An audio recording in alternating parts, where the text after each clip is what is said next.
everybody, and welcome to the United Stand. This is your latest Manchester United news, and it is your preview for Manchester United against West Ham in the FA Cup. And I would say no time for rotation. There has to be a couple of changes, but I think we have to take this FA Cup game very, very seriously indeed. We cannot stop Manchester City winning the Champions League. Some would say we cannot stop them winning the league. We must stop them winning the FA Cup. There is a potential, and it's a stretch at this point, but Man City at the moment have the possibility of winning a treble. I said it last night. Liverpool won their first title in 30 years under Solskjaer, not as Liverpool manager. He doesn't want to lose the treble in his second full year in charge. So we've got to take this seriously. And the main reason we've got to take it seriously, because it would be nice to win a trophy. I'm going to be talking a little bit later about what Roy Keane said about, Solskjaer saying we're not in a title race. And Roy Keane's basically said that's I don't tolerate that sort of attitude, which I agree with Roy Keane, but I also have a different slant on it as well. We'll talk about that.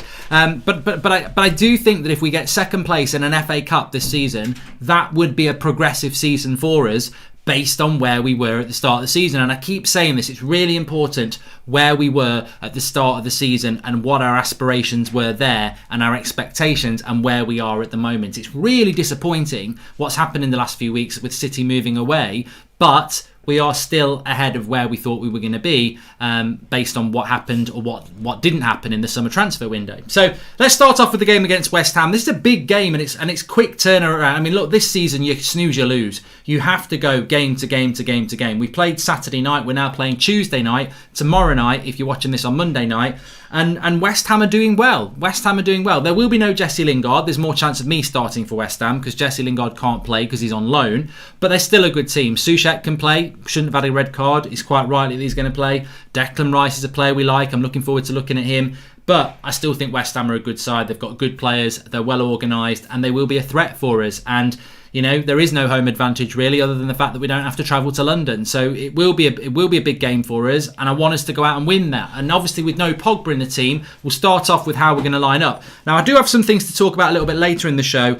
Eric Bailly, we're going to be talking about him. 18 months left on his contract. What do you do with Eric Bailly with 18 months left on his contract? We'll get into that in a few minutes' time. We'll also be talking about a few other things around news that's going on around today. Do you think De Gea should be dropped for Henderson, says Matthew C? Well, we'll start off with that. Henderson should play in goal for this game. It's not dropping him. Henderson is a good enough goalkeeper to start in the FA Cup, and he should start in the FA Cup. It's not about dropping De Gea. I think there might be a question to be asked in the West Brom game. I personally think that Solskjaer is going to drop De Gea. I think he's going to bow to the pressure that's been put on him by the media, and I think he will drop De Gea, and I think he will see De Gea as the problem, which is ridiculously naive. I'll be very disappointed if Ole Gunnar Solskjaer drops De Gea from the Premier League side, because that to me shows a weakness in relation to what the real problem is. But tomorrow night, De Gea shouldn't play in goal. It should be Henderson. This is a cup game. And the same reason I'd put Telles in at left back. I think Maguire's definitely going to play, whether he deserves to or not. He will play. And I would play Tuanzebe. Now, I don't know what people think about this, but Eric Bailly I don't think is going to be fit. Lindelof should not play. And, there's a theme I would do in relation to this team against West Ham. I want to see players given more game time. I want to see players given more trust. Now, you might have a reservation. You might have a reservation about people like Van der Beek and Telles and Tuanzebe, or they've played and they've not looked that good. But they don't look that good because they're not getting game time. Give them game time. Give Tuanzebe some game time tomorrow with Harry Maguire. I definitely want to see that. I think Wan-Bissaka will play at right back unless Brandon Williams is fully fit. But even then, can he make that many changes to his back four?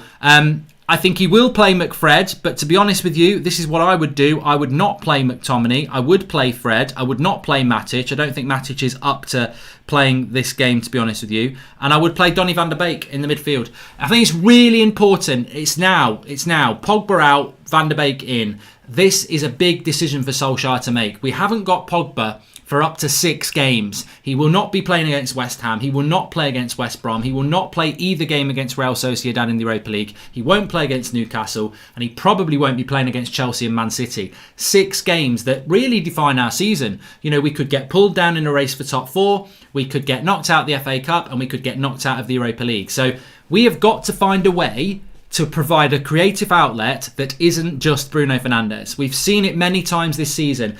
And I'm going to tell you for why we need to get Van der Beek into this team. Think about all the games we've played against the top 6, the traditional top 6, the Arsenals, the Chelseas, the Man Cities, the Liverpool. We haven't scored many goals, and in those games, mainly we've played McFred, and Bruno's the creative outlet, and he gets swamped. Well, sometimes Pogba has played, but we've never really played with like a Fred, Pogba and Bruno. It's always been a McFred, it's always been a Lindelof and Maguire, and it's always been this, counter-attacking FC, deep-lying side. And Bruno tends to not have a good game. Now, this is going to infect us into non-top 6 games. This could happen tomorrow against West Ham. It could happen against West Brom, Real Sociedad. When Bruno Fernandes, because I don't know whether anybody can remember when we played PSG, when Ollie just taken over at Old Trafford. We went to Paris and it was that famous night, but the home leg, they took us apart. And at that time, we were really strong down the left-hand side. I used to call it the Bermuda Triangle because the ball got lost in there. The opposition couldn't get us. And I think it was it was Martial, Pogba and Luke Shaw. It was a really good triangle. And basically, PSG just swamped our left-hand side and they left the right-hand side free. I think it was Ashley Young and Mata or something like that. And they swamped the left-hand side and we had nothing. And what teams will do is they'll swamp Bruno now because there is no Pogba. And Fred and McTominay, whatever you think about them, they ain't Pogba and they ain't Bruno. So you've got to get another creative outlet in there because Rashford and Greenwood are flair players. They're not going to pick the ball up on the halfway line and ping 40-yard creative passes. They're in the third phase of play. Bruno and Pogba come into the second phase. The first phase is the defence, the second phase is the midfield, the third phase is the people like Cavani, Bruno. Bruno does go in there, Greenwood, Rashford.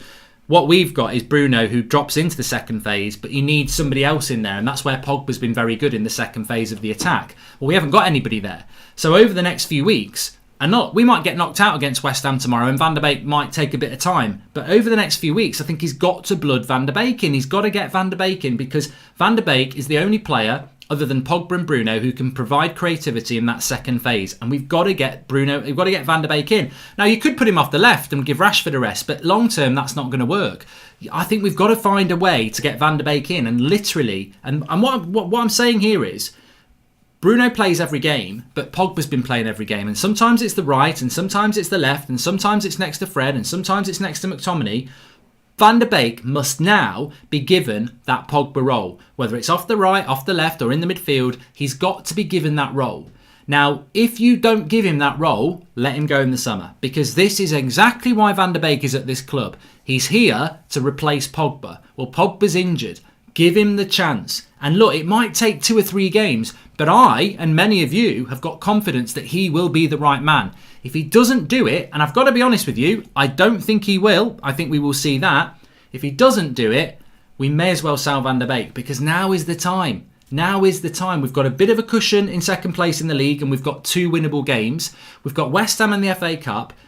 What an opportunity to give Van der Beek 2 or 3 games in a row because we've got the games to do it. West Brom on the weekend, West Ham, Newcastle. Now is the time to let Van der Beek have Pogba's spot wherever it is in the team, but play every game and let him blood himself and get used to the team. I really hope we see it. I don't think we will, but it's really important to get more than Bruno's going to get swamped. He's the only creative outlet when Pogba doesn't play. Let's get Van der Beek in. Congratulations to our sister club across the pond winning the Super Bowl, says Charlie Scott, giving me confidence that the Glazers are going to help us get to the top again.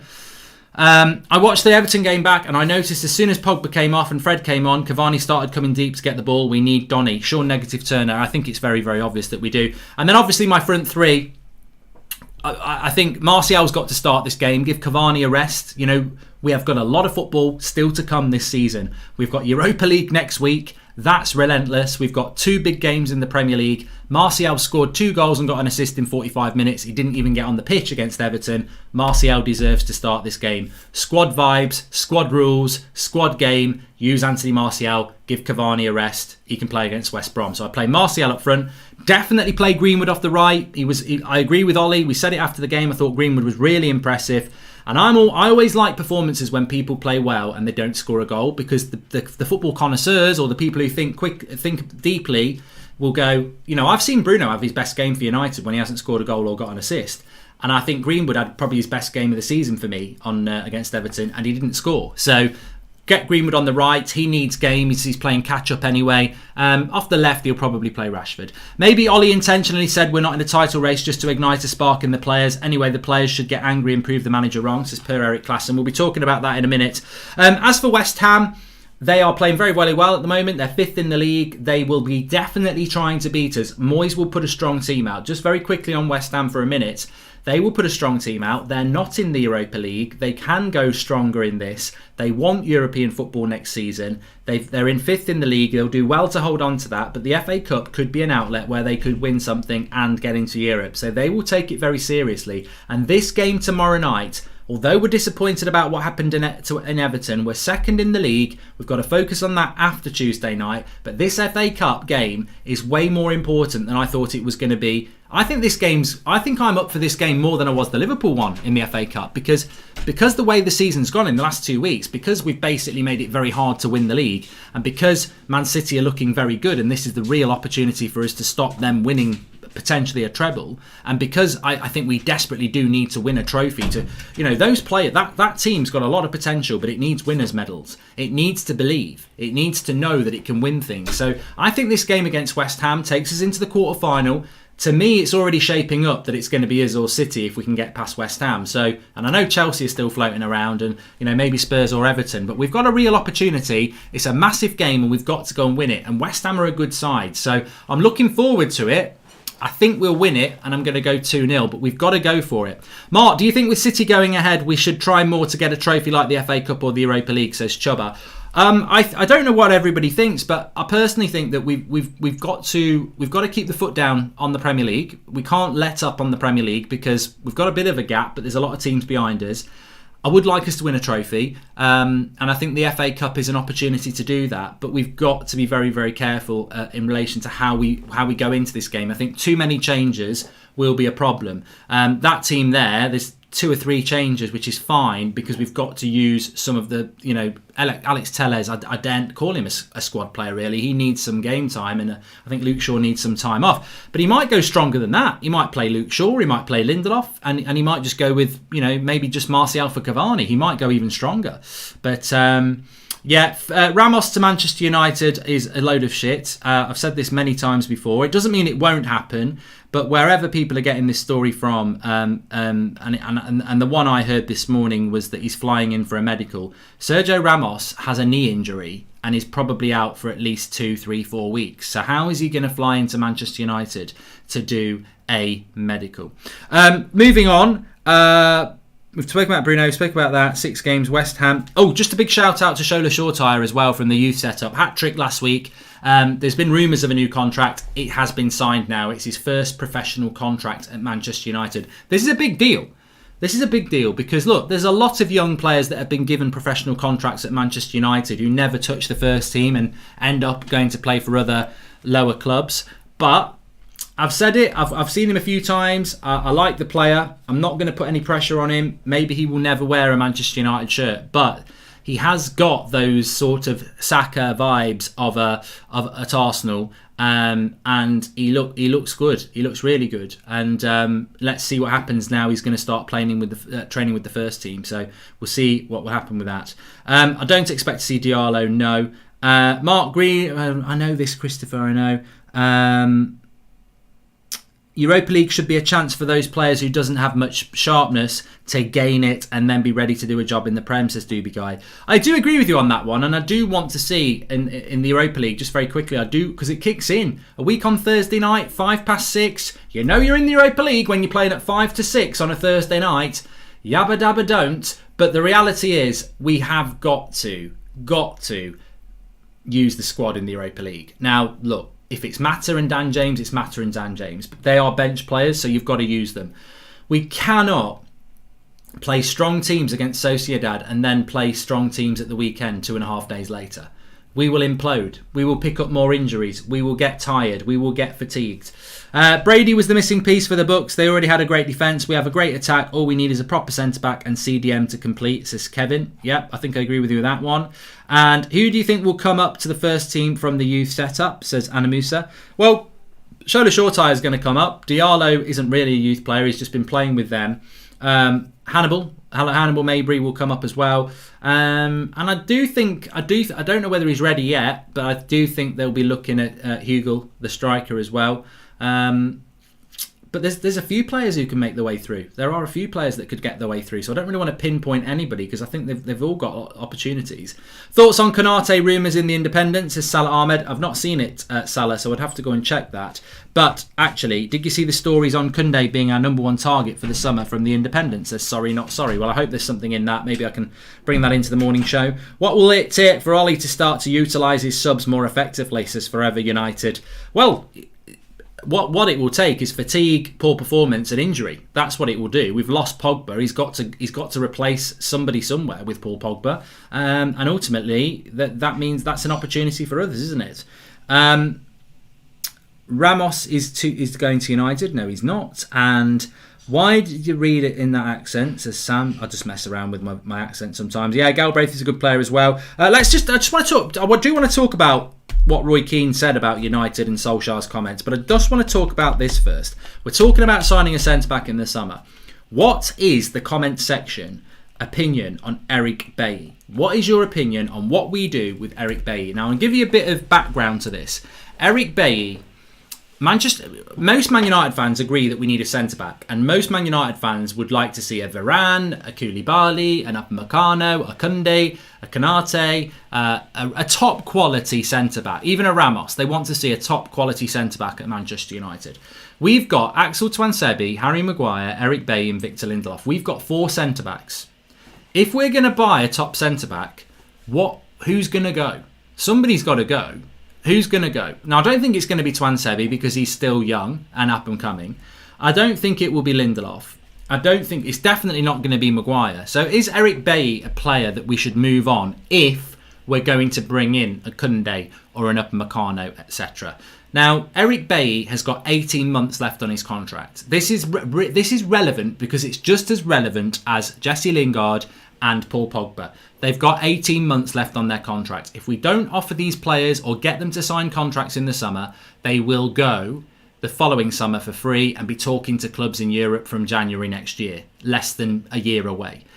And obviously that means we will be selling them in the summer because if we don't, they go for nothing. So basically, the choice with Eric Bailly in the summer for Manchester United is give him a new contract or sell him. That's what it is, clear as day, because there's no point keeping him for a year and letting him go for free. Now, if I said to you, Eric Bailly has had the opportunity to start in around 270 games since he came to the club, and he's only been involved in 96 of them, that means he's missed nearly 2/3 of our games in his time at Manchester United. The injury argument. What do you do with Eric Bailly? Take away the fact that if he didn't get injured, he could be one of the best centre-backs in the league. Take away from the fact that he puts his body on the line, he's quick. Look at the fact that he's missed a lot of games and he's injured again in the last game. Is Eric Bailly really a player to keep at United, regardless of what you think his potential is? The reality is he's been very injury prone. And in this summer we either sell him or we give him a new contract. What do you do? Mark, I've got a question. Couldn't you bring in under 23s to play at centre back? Says Jaden Lyons. I don't think there's anybody in the under 23s who's ready to play at centre back for Man United, to be fair.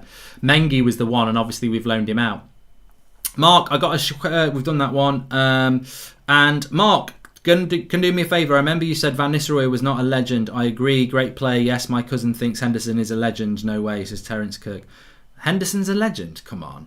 With the likes of Greenwood, Rashford, Foden, Saka, Grealish, Sancho, Kane, does England have the best forwards in the world on an international level, says Joshua Bowwater. They've got a lot of talent. They've definitely got a lot of talent. I don't think they've got very good centre-backs, though.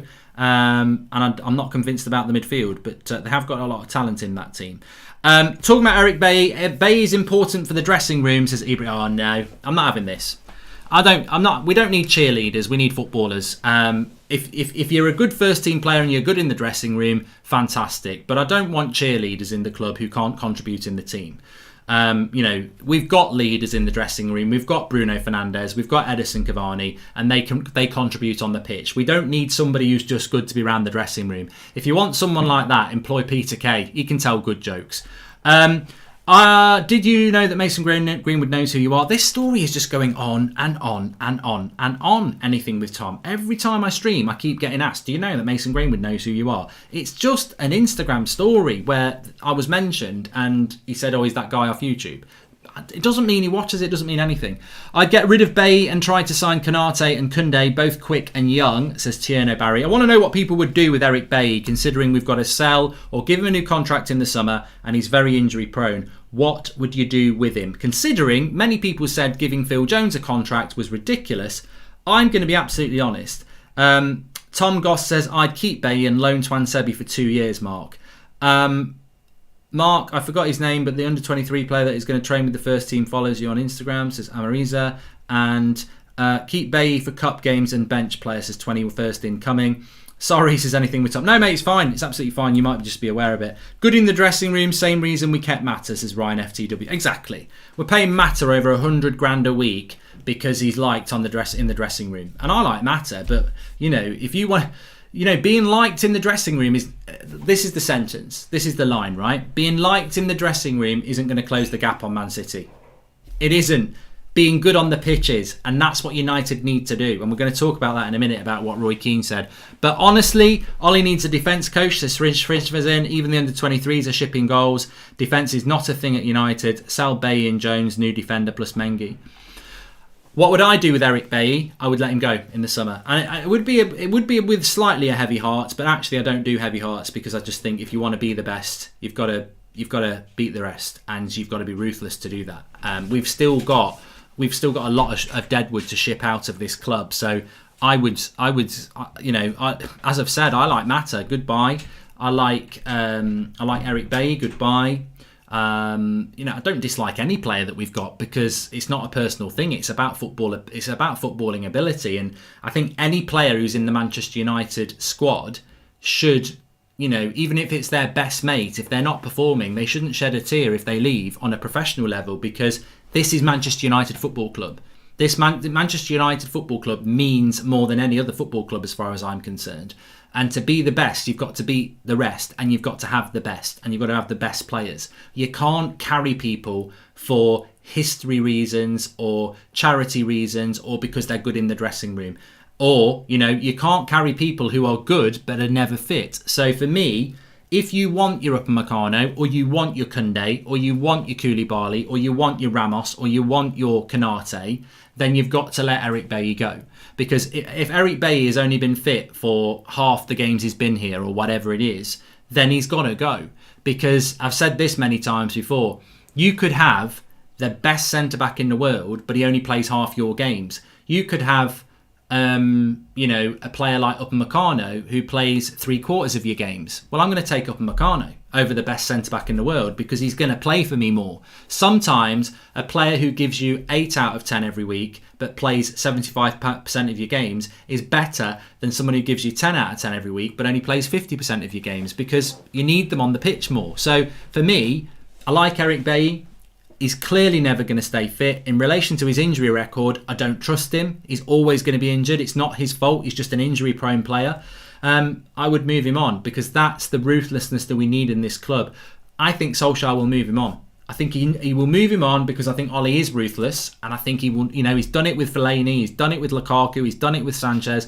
I think Eric Bailly will be moved on for the reasons I've just said there. We can't carry somebody we can't trust, and when he's fit and available, he's a great asset. But you know, you can't build a season around him because you never know when he's going to be around. It's like, you know, it's like inviting that uncle who's, you know, just, you know, very free and, you know, are you coming round for Christmas dinner? I'll see how I feel on the day.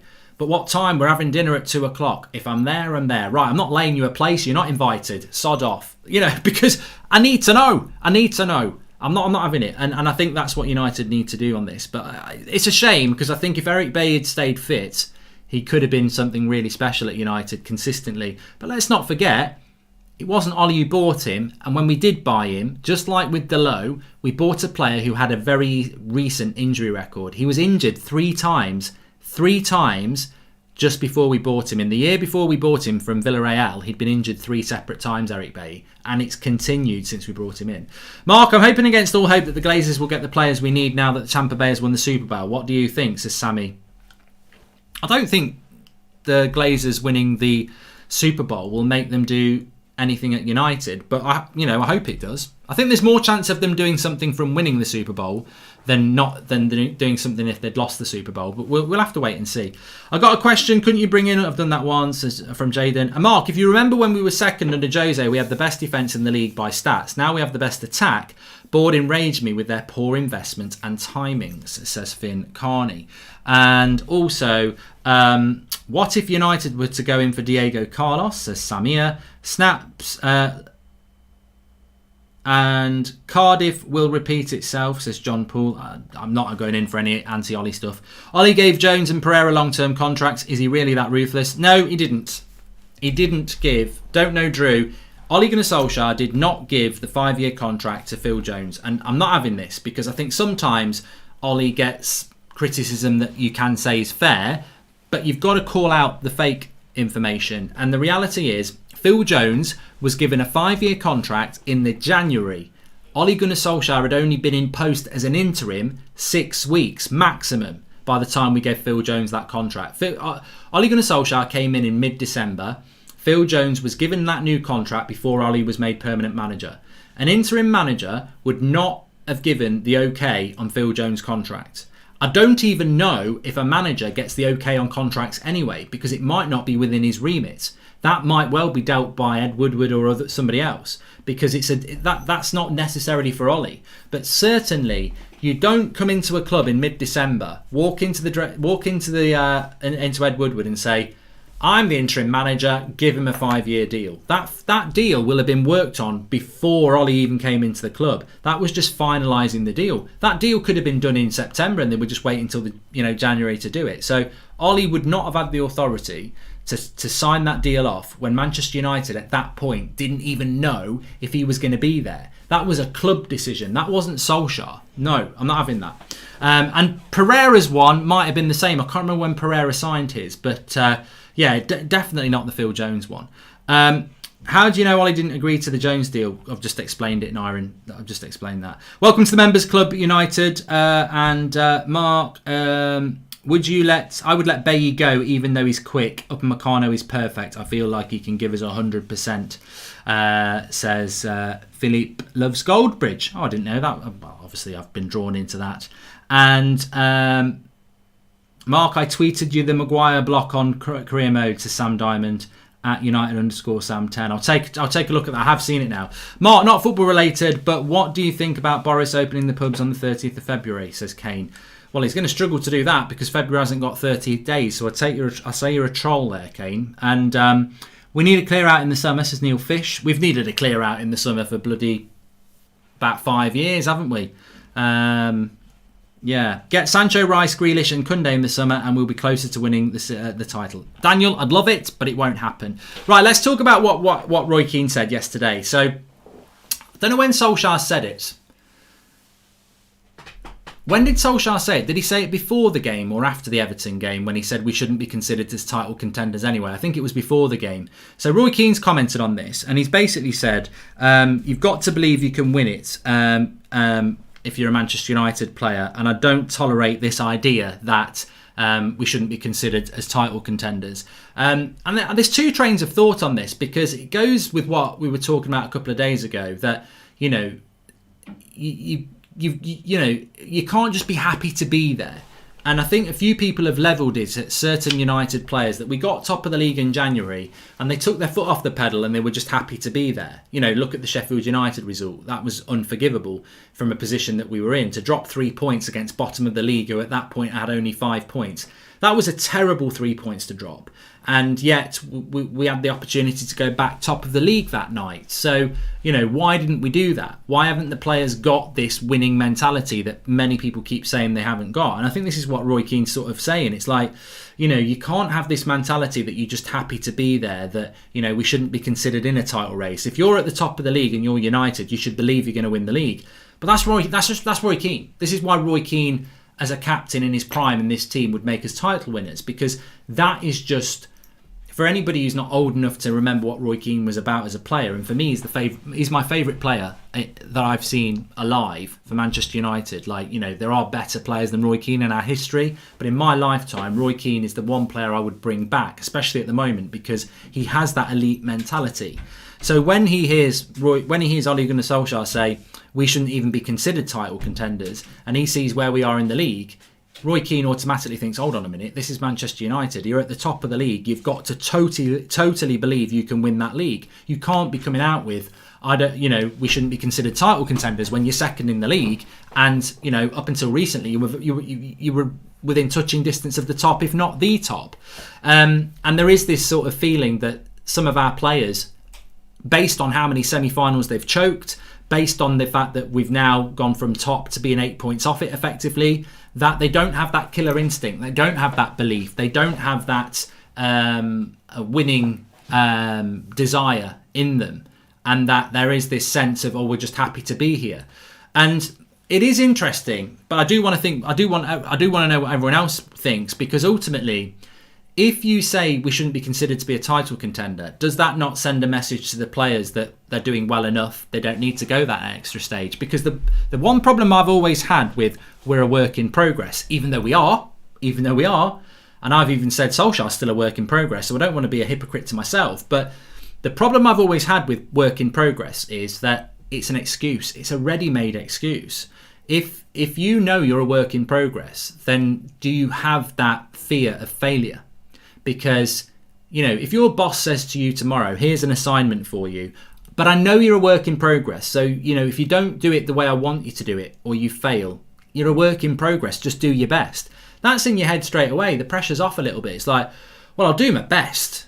And if I succeed, great, but I'll try my best. And if I fail, I'm a work in progress. Whereas if your boss, and this is what Roy Keane would say, you're good enough to win this. You're good enough to do this project. If you mess this project up, I'm going to give you a load of shit. Then you're going to go and do that knowing fear of failure, but knowing you're good enough to do it. Confidence, and I'm not going to fail.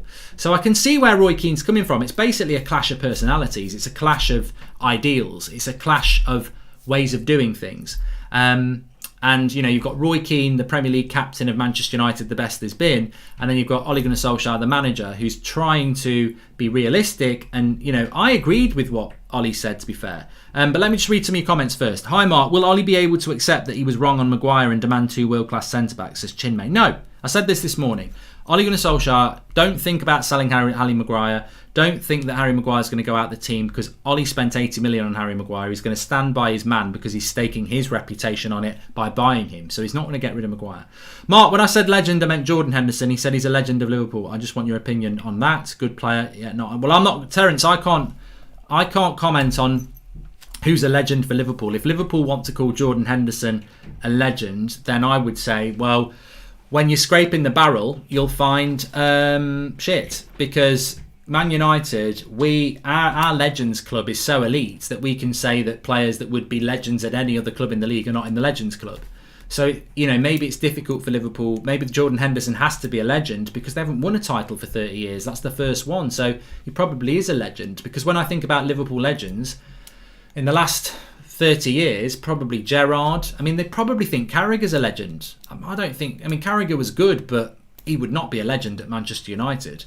I mean, look at Manchester United centre-backs. Jaap Stam, Steve Bruce, Gary Pallister, Nemanja Vidic, Rio Ferdinand.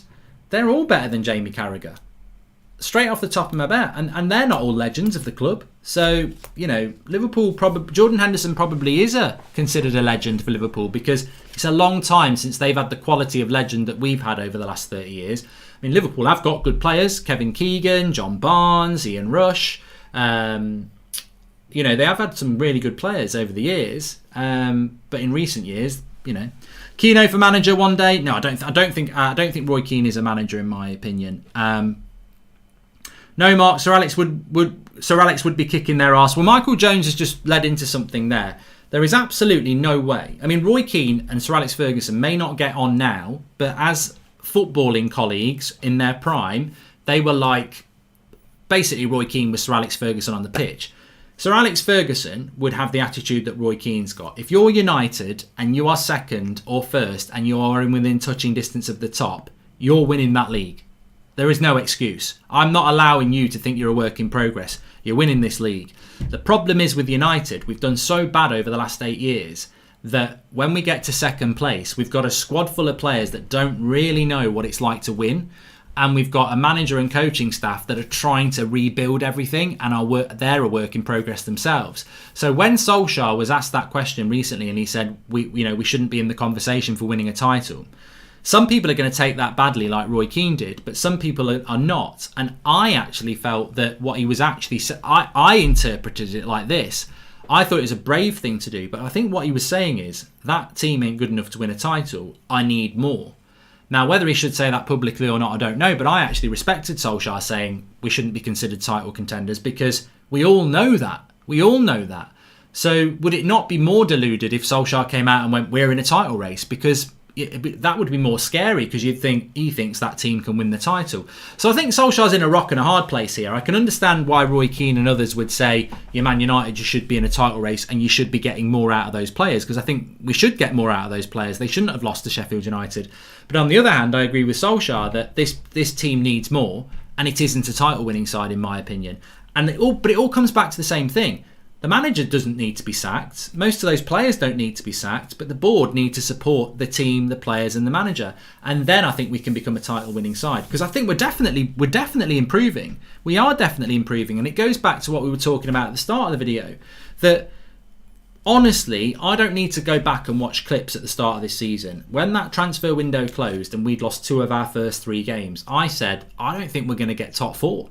If he gets top 4, it'll be a miracle. I probably said something like that. Well, here we are in early February, second in the league. Last month we were top of the league. He's done very well. He's done very well, Ole Gunnar Solskjaer. The reality is, I didn't think we'd do this. And I am disappointed. I wanted us to stay in the title race a bit longer, and maybe we still are in. I don't really think we are, but it is disappointing what's happened over the last few weeks. And I do agree that some players just do not have the right mentality needed at that club. And that's not picking on certain players. That's just because I'm not going to name them. You know, you can think whoever you like. There are certain players in that football club who have a mental block when they get top of the league or when they get to a semi-final, of which we've lost 3. So, you know, you can think who those players are. That's a personal choice. But the reality is we have got some players in that club with a dubious winning mentality, and they don't seem to be changing. But the club is getting better. There is progress there. The graph is going up, and that is encouraging. He needs that support in the summer. I don't think it would be right to be shouting we're in a title race at the moment, because we're not. We're not. And I agree with Ollie on that. But on the other hand, I do agree with Roy Keane that when you say you're a work in progress, you give the players an excuse. And I think that's where Roy Keane's coming from when he says, I'm not tolerating that, you know, we're not in a title race stuff, because it allows players to drop. And Roy Keane never let that. And Sir Alex Ferguson never let that. And it goes back to what I said before. If your manager is saying, and I mean in your workplace, is saying, try your best, but if you don't succeed, you're not there yet anyway. You're not. There's got to be accountability. And this feeds into a question that a lot of people ask about Solskjaer. Is he ruthless enough with the first team? You know, when they're not performing, does he yank them off and bring on a new player? And when I say yank them off, I mean take them off. And that's not happening enough. So look, the graph's going up.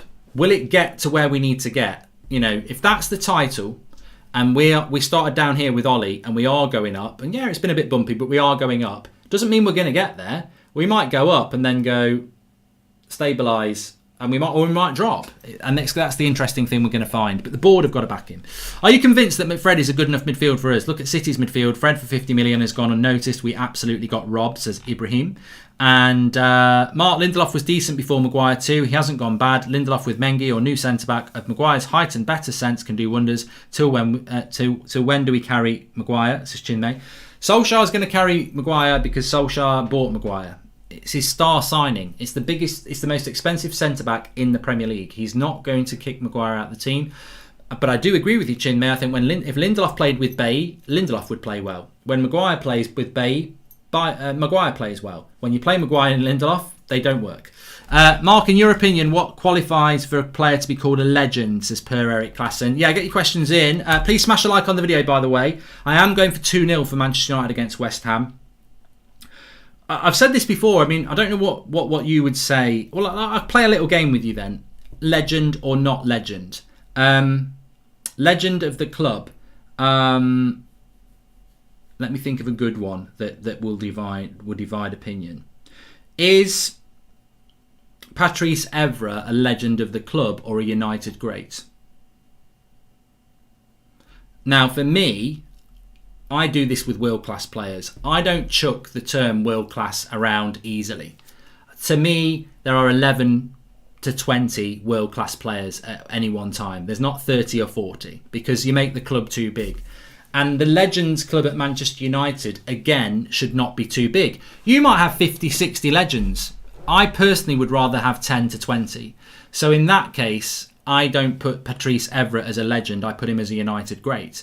Because if I put Patrice Evra as a legend, then I've got to hand out 40 legends. Because I can think of 40 players that are on the same level or better than Patrice Evra. So for me, and it's a personal choice because there is no book, there is no guide on how to be a top red Manchester United fan. It's just your personal opinion. I personally would like to keep United Legends Club down to anywhere between 10 and 20. So people like Roy Keane, I would put Cristiano Ronaldo in there. I would put, obviously, David Beckham in there. I'd put Cantona in there. Scholesy in there. I'd put Gary Neville in there, mainly because of the position. I think he's the best right back we've had over the last sort of 30 years. Dennis Irwin would be in there. Ahead of Evra, but I remember the old days. I remember the start of the Premier League era. A lot of you won't, but I won't put people like, some people would say Mark Hughes is a United legend. I wouldn't put Mark Hughes in there. I'd put him as a United great, but I wouldn't put him as a legend. But my club's smaller than your club because I like to keep it small in relation to the United Legends Club and world-class players. So it's a personal choice. In fact, a lot of people are saying Evra would be a legend. Now, Wayne Rooney's an interesting one. Wayne Rooney, for me, I always said was a United great and not a legend. But I always did say, I think time will be kind on Rooney. The longer he hasn't been at the club, I think the more we've warmed to Rooney. And I think Rooney... you could spend an hour talking about this, whether Rooney's a legend or a great, because a lot of people are passionately saying he's a legend, but a lot of people would passionately say he's not quite a legend, he's a great. For me, he has to be a legend because of what he did, but I understand why Rooney and United sort of... There's something about Rooney and United that just doesn't lock in. And I don't know what it is. And I don't think it's because he said he wanted to leave. There's just something with Rooney that just doesn't lock in for the whole of our fan base. For me, I feel that he is a legend, but there's a lot of fans that would totally disagree with that. Hi, Mark. Yeah, what do you think about our fans hating a player one game, then loving the next game, considering how they play, says Yazin. I don't think hate should ever be used, Yazin. I've got no problem. I would rather a fan give Maguire a load of shit because of how he played against Everton, and then in the next game Maguire plays really well and they give him a load of praise. I think that's the way to support a football club and support players. What I don't like is, and I've seen it with Luke Shaw, and I've seen it with David De Gea, and I've seen it with Bruno, and I've seen it with Martial, and I've seen it with McTominay, and I've seen it with Matic. What I don't like is, he played crap, I can't stand that player, get him out of my club, don't want him anywhere near the club, he's a load of shit, he's rubbish. And they say that, and then the player starts to play well. Nah, I'm still not having it. No, I'm not giving any praise. No. That's an agenda and that's bias, and I don't like that. So I don't mind people changing their opinions. It's not flip-flopping. Football is so fast-paced at the moment, and every game's different. And you could have a 90-minute game where a player plays terribly and costs you the game, but in the next game they could play brilliantly well and massively contribute to how you win it. That's not flip-flop to say total crap, brilliant. That's evidence. So I would rather a fan was like that. I don't care if somebody gives Harry Maguire a 3 out of 10 and says they're crap against Everton, but then gives him a 9 because he's perfect against West Ham and scores the winner. Because that's based on evidence, and I think that's what I think football fans should do. Unfortunately, you get these plonkers out there who will call you a flip-flop for that, but I don't engage in any of that. I've always been somebody that look, I was very dubious about the signing of Matic. I didn't want him. I thought he was done. I said he was rubbish. And then at the start of last year, he came into the team and he was brilliant. And I was like, you know what, fair play. Because that's how it should be. Ultimately, I want Manchester United to win. Players are basically a pawn in a game of chess. Some of them are kings, some of them are pawns, some of them are knights, some of them are castles. We like some more than others. Some can do more moves than others. But they're all part of the game to win the match. And that's how I see players. And if they're contributing to win us the game, then Manchester United is what matters to me. So I'll change my opinion. To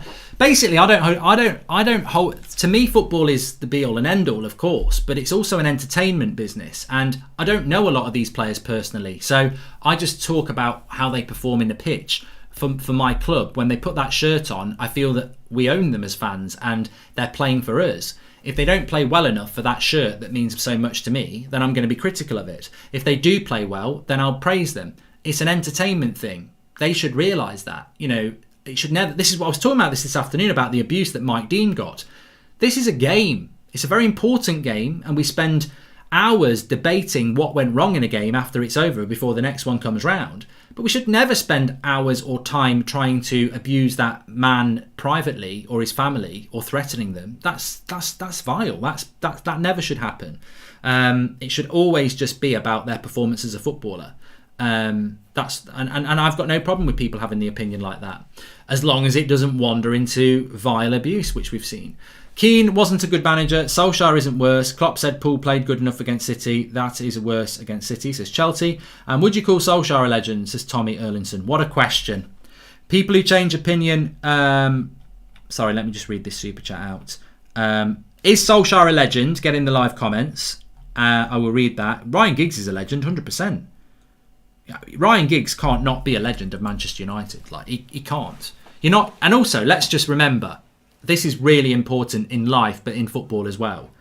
This is why they say don't meet your heroes. Your favourite footballer could be an absolute arsehole in real life. And a footballer you don't like who plays for one of your rivals could be one of the nicest people in the world. We judge them on how they play football, not on what they've done off the pitch or what you think they might be off the pitch. It doesn't matter whether they're not nice people or they are nice people. It's what they do on the pitch that matters. So we should always judge a player on what they do on the pitch. And, I've met Ryan Giggs and he's a nice guy. I've only met him once, actually. I've only met Ryan Giggs once. And, I think he's a nice guy. I've sat on a stage with him, as you've seen the video. I don't know him personally. Nice guy. But even if he'd been the biggest arsehole in the world, he's still a United legend because he was at that club throughout his whole career. He scored some amazing... I mean, look at the... Aston Villa. That goal's legendary, but look at all the trophies he's won. He's definitely a legend. Is Ole Gunnar Solskjaer a legend? For me, absolutely 100%, because you can do something that makes you a legend. Now, Ole Gunnar Solskjaer I would never have said that Ole Gunnar Solskjaer was probably a starter for Manchester United, but that goal he scored in the Nou Camp is probably the most famous goal in our club history. And Solskjaer has won it. I can feel my back standing on edge, and Solskjaer has won it. It wasn't and Sheringham has won it. It wasn't and Van Nistelrooy has won it. It wasn't and Memphis Depay has won it. It was and Solskjaer has won it. Solskjaer is a legend just for that goal. And you know what? Some people would say, well, you shouldn't be a legend for a goal. You are a legend for a goal when the goal is legendary, iconic. The biggest goal in your club's history. How can Ole Gunnar Solskjaer not be a legend? You don't just be a. There's not really a rule book on what a legend is anyway. Because a legend, was Van Nistelrooy a better player than Ole Gunnar Solskjaer? Oh yes. Is Van Nistelrooy a legend for me? No, because it's circumstance. It's how connected you are with this amazing football club. And Solskjaer is entwined into the greatest story and the greatest goal and the greatest season we've ever had. So, he's 100% a legend. And only United fans would know that. Is Dan James a legend, says Sadid? No. Gary Neville is a legend because of the position for me. Yeah, I'm enjoying this, actually. Anthony Wisdom says disagree, but there is, Anthony, I don't care if you disagree, because that's the whole point. That's the whole point of the channel, really. But there is no rule. Somebody said to me, is Ole Gunnar Solskjaer a legend? And I said to you, is he? I'm not pulling up people for saying he's not, but 100% for me, Ole Gunnar Solskjaer is a legend of Manchester United Football Club. And you'll never change my mind, because it's me. It's my opinion. And if yours is that he's not, Anthony, that's yours. Because your rule book about what a legend is might be very different to mine. You might say you can only ever have 5 legends and Ollie's not in there. For me, the legends are George Best, Sir Bobby Charlton, and 3 others. And that's fine, because that's your personal thing. Is Rio Ferdinand a legend? No. Not for me. I don't need, no. Not definitely no, but no, he's not a legend. This just, again, for me, Rooney's more of a legend than Rio is for me. But he's a great, but I just don't put Rooney, I don't put Rio in the top, in that category of 10 to 20 players. I don't want to go beyond 10 to 20 players as a legend, so I don't put Rio Ferdinand in there. I'm not sure I don't know, I love Vidic. I don't know whether I'd put Vidic in there.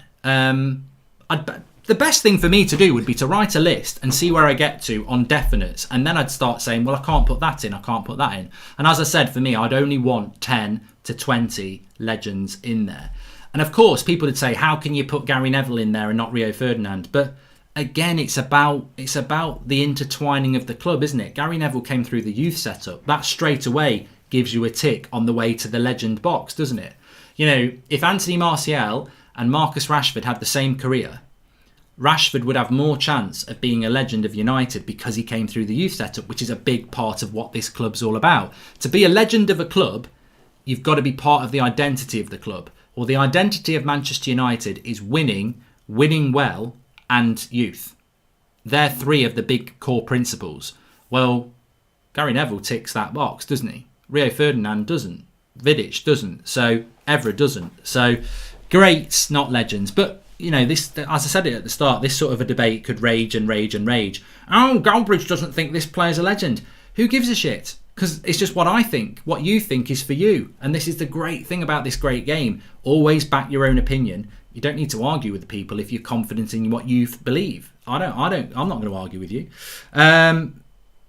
See Jamie's take on Lingwire at Sky, please. See Jamie's take on Lingwire. Says Mode. I haven't seen it. Rooney, I'll have a look. Rooney's lacks the legendary moments that Ollie has, that Ronaldo has, that Van Persie has. It's the moments that lives in. We all remember Giggs running around, says Jermaine Decray. And a few legends have failed at United, says Gerard O'Connor. And Jermaine Davies says Rooney isn't considered a legend because he was the main catalyst behind any of our title runs during his time. It was Ronaldo who was the main man, and then at the end it was Van Persie. He was very good Rooney was very good in 2000 and what was the season where he scored loads of goals and then he got injured against Bayern Munich in the Champions League? I don't know. Was it 2010, 2011? I don't know whether it was that year, but he was very good that season. Couldn't you bring? I've done that one as well. When I feel sad about our centre-backs, I just go back to watch Vidic compilation. It's just a healing process after watching Maguire. I think Harry Maguire could do really well with watching Nemanja Vidic videos. Really well. I think it would help him out a lot. I'm just trying to see if I can find out.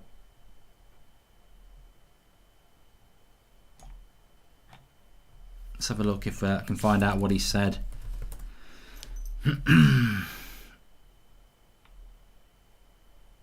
Well, Jamie Carragher accuses Man United skipper Harry Maguire of not being brave enough. Well, he's spot on, isn't he? Absolutely spot on, to be fair. Maguire and Man United's free kick defending error.